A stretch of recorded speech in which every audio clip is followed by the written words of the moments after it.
Okay, so I had a request from a friend locally. It's actually a girl I grew up with, went to church with when I was a kid.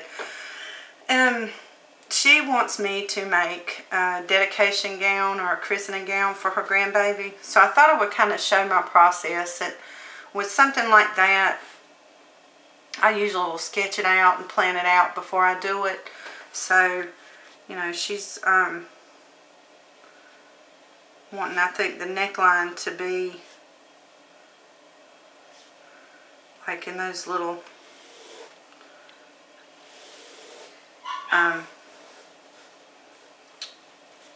can't talk, peasant dresses that I've been making. And you know, I thought I might make the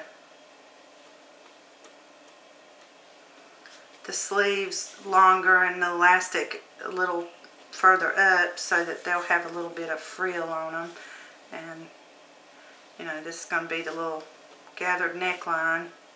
And I thought what I will do is take a piece, make a piece of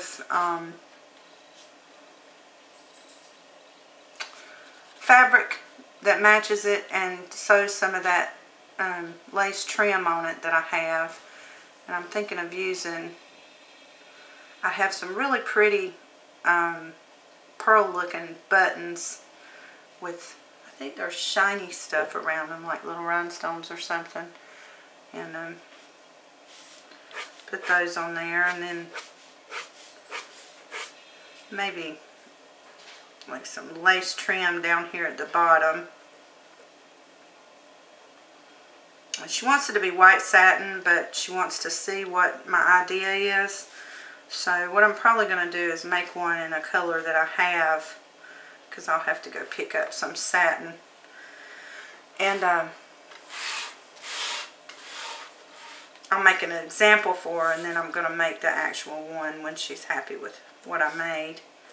So anyway, this is my idea, and this is how I kind of sketch things out and do them. Sometimes I don't plan them out like this, but something that complicated, I want to be able to look at the idea as I'm creating, so I know that I'm, you know, not leaving anything out, because sometimes I tend to do that. You know, I'll be working so hard on something, and I'm like, oh, I forgot to do this or that. So just a little simple christening gown, or she's calling it a dedication gown. She's not Catholic, they're Christian, so you know, they're going to dedicate the baby the 16th. And she's just now telling me about it. But I have to get to the owls. I'm going to work on those tonight for the order I have for Melanie. And I'm going to finish those up tonight.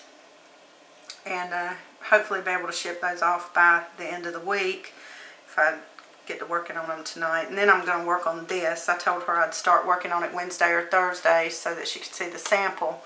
And then you know, I'll go pick up the satin at Hobby Lobby. It'll be fun to do. I think what I'm going to do too is make a little